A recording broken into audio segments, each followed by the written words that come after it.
Guys উপরে একটা video চলতেছে। ভিডিওটার মধ্যে দেখা গেছে বাচ্চাটা একটা টায়ার তুলবার নিগে ভরপুর চেষ্টা করতেছে, তোলা হইতেছে না। চেষ্টা করতে করতে একটা সময় বাচ্চাটা টায়ারটা তুলতে কিন্তু সফল হইল।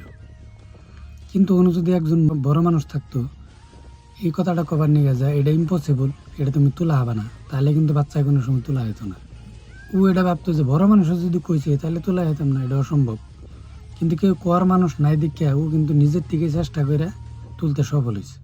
আমরা গাঁও গ্রামে বসবাস করি, অনেক ক্ষেত্রে দেখা যায় আমরা কিছু একটা কাম করবার নিয়ে যখন আকবারই মুরব্বীরা কয় তুমি ওরে এই কাম করবার দিছো, ও এটা বাবু তুই এটা পাইতি না, এটা বাদ দে। এরকম করে করাটা কোনো সময় উচিত না।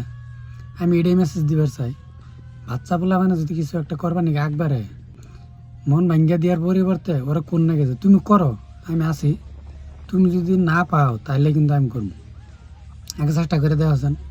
এরকম করে বলে আমরা সাহস দিন নাগে, তা না করে আমরা উল্টাটা করি, যার কারণে আঙ্গর বলে আমার পাস করে রয়েছে। মাইন্ডসেটটাকে চেঞ্জ করে নেব, তারপরে নিউ জেনারেশন যারা উঠতে আইতেছে তারা কিন্তু আগ বেড়ে যাবার পাবো। ধন্যবাদ।